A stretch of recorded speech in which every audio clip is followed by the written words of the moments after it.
नमस्कार.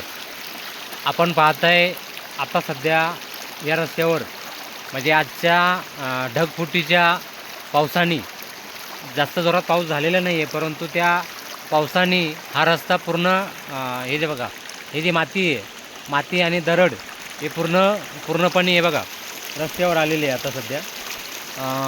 या संदर्भातली माहिती काळुस्ते ग्रामपंचायतचे जे ग्रामसेवक जे आहेत त्यांना मी 4:30च्या दरम्यान व्हॉट्सअपच्याद्वारे मॅसेज टाकलेला आहे आणि तोच मॅसेज मी माननीय इगतपुरीचे तहसीलदार बारवकर साहेब यांना पण टाकलेला आहे आणि तोच मॅसेज मी या गावचे तलाठी त्यांना पण टाकलेला आहे. तलाठी आणि तहसीलदारांचा दोघांचा मॅसेज व्हॉट्सअपच्या माध्यमातून त्यांचा ओके लवकरच ते काम पूर्ण करण्यात येईल. आणि ग्रामसेवकांना मी स्वतः फोनच्या माध्यमातून कॉल करून त्यांना सूचना दिली. त्यांचं म्हणणं आहे की मी सध्या बाहेर आहे आणि आपल्या गावचे जे कर्मचारी आहेत मी त्यांना त्या ठिकाणी पाहण्यासाठी पाठवून देतो आणि त्यांचा फोन लागत नाही आहे. तर काय केलं पाहिजे? मी म्हटलं मी पण प्रयत्न करतो आहे, परंतु माझं म्हणणं या व्हिडिओच्या माध्यमातून एकच आहे की या ठिकाणी राहत असलेले जे लोक दरेवाडी म्हणजे बाम धरणाने पुनर्वसित झालेले जे 40 कुटुंब जे आहे पुराण्याच्या टेकडीवर या ठिकाणी राहतात, ते 40 कुटुंबांना येण्या जाण्यासाठी हा एकमेव पर्यायी रस्ता आहे आणि तो रस्ता मातीने आता सध्या भरलेला आहे.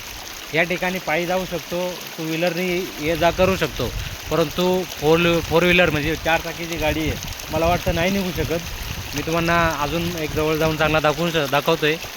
ग्रामसेवकांचं म्हणणं काय येतं आहे की आत्ता सध्या JCB काम करण्यासाठी तयार नाही आहे, ड्रायव्हर नाही आहे, आपण सकाळी ते काम करूया.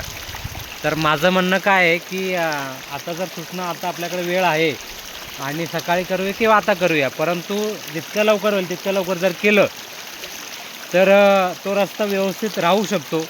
कारण ह्या ठिकाणी जे पाणी आहे हे बघा, तुम्ही पाणी बघताय, हा जो नाल्यानेच पाणी जात होतं ते आता सध्या रस्त्यावर आहे आणि हे पाणी जर याचा वाढलं तर हा जो रस्ता आहे आता येण्या जाण्यासाठी तो रस्ता पण खचू शकतो असं मला वाटतं.